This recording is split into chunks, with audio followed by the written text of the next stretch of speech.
Hey everybody, welcome to another edition of the Stars and Scrubs Fantasy Show, presented by Sports Talkline. I am your host, Trevor Stewart.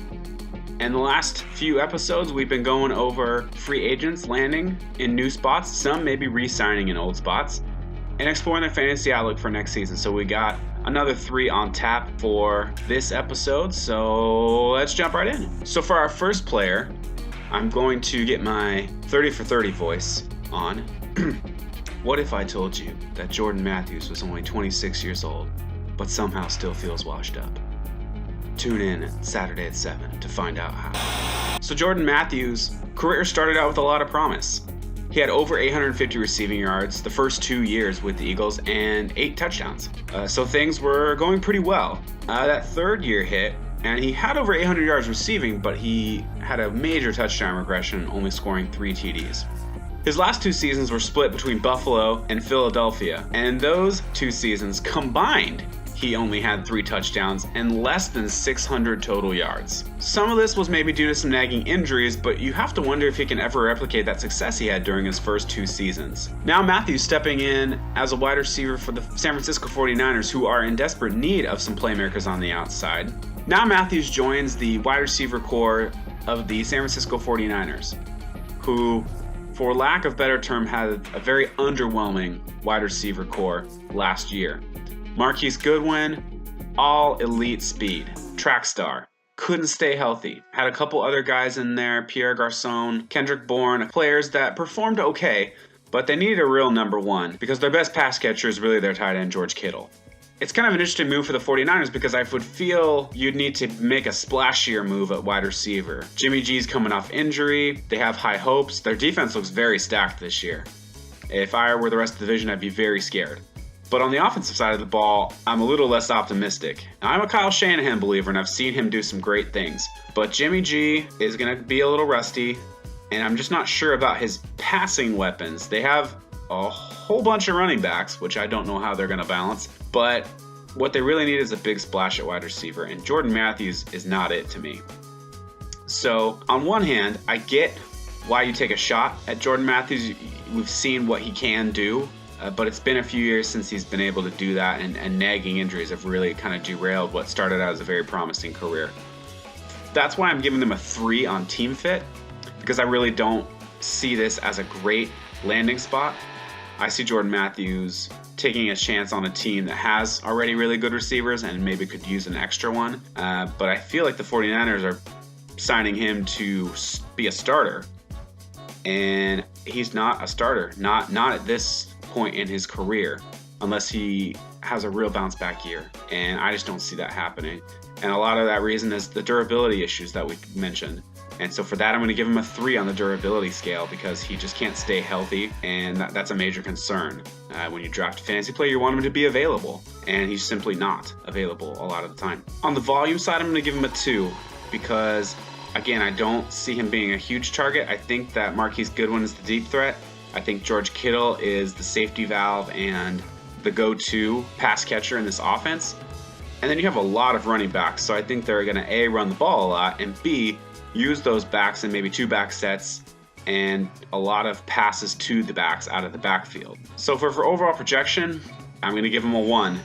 And on our star to scrub scale, sorry, Jordan Matthews, for fantasy purposes this year, is going to be a scrub. Our second player we're going to profile is actually a player who re-signed with his team of last season. But it wasn't right away. We had a little bit of a running back carousel in Oakland this offseason. Oakland inked Isaiah Crowell to a 1-year deal, and we were going to talk about Isaiah Crowell in this episode, and before we could get to it, Isaiah Crowell went and tore up his knee. Out for the season. Done. Raiders fans, I think, were hoping, praying for beast mode Marshawn Lynch to come out of retirement again and re-sign with the team. Instead, they got a returning back in the muscle hamster Doug Martin. Not exactly the veteran signing the Raiders were hoping for, but I think it's a good veteran presence move while rookie Josh Jacobs gets his NFL bearings. On the bright side, the Juggernaut has had the most yards in a season since 2015 last season. Now, in that season, I will contend he had nearly double the yards he has had this last season rushing. But the big thing I think we need to look at is his yards per average carry is back over 4.0 after 2 seasons of it being stuck at a putrid 2.9 yards per carry. He also actually played a full 16-game season last season, which is a rarity for him. He has struggled with injuries throughout his career, so that's something you want to keep an eye on as you move forward. So I think the big question is Doug Martin going to be the starter and Josh Jacobs kind of take the reins probably halfway through the season? Or is Josh Jacobs going to come out of camp the starter and Doug Martin be the third down back? I think Martin is more of an insurance policy, and I think that Josh Jacobs really is the future and he is a true 3-down back.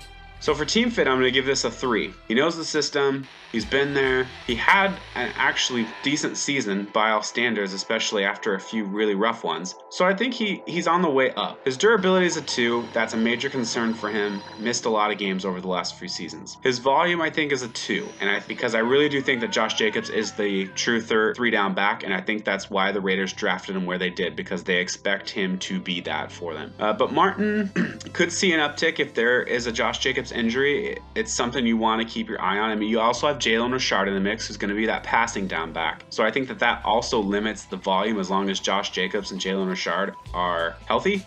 Doug Martin's volume is going to stay probably at that 2 level. So for overall projection, I'm going to give him a 2. And on our start to scrub scale, I'm going to say, nah, bro.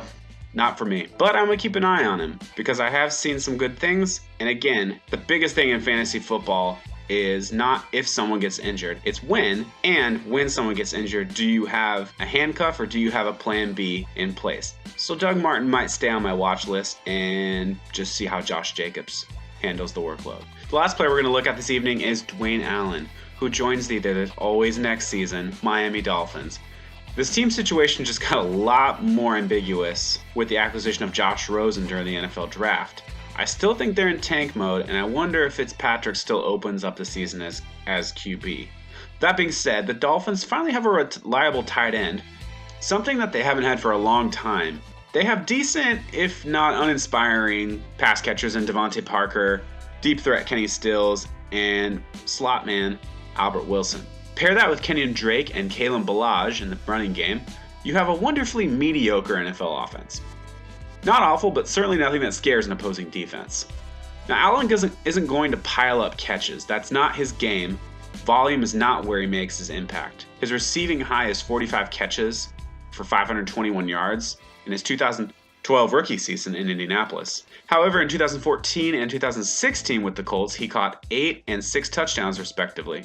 The last couple years, he's been stuck behind a Hall of Famer in Gronk, so he hasn't had the opportunities that he's had in the past. But now on a team that will be down, will be throwing a lot, he could see an uptick in volume, but the real goal of where Dwayne Allen could be a nice sleeper is in red zone targets.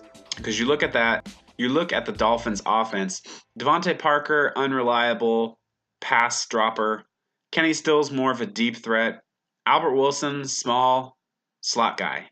Yeah, they'll probably run the ball a lot in the red zone too, but Dwayne Allen's a big body who is sure to get those red zone looks. And we've seen Ryan Fitzpatrick, if he is the quarterback, use those tight ends. He had a pair of great tight ends in Tampa Bay when O.J. Howard and Cameron Brate, and they definitely got their looks, as well as Mike Evans, obviously.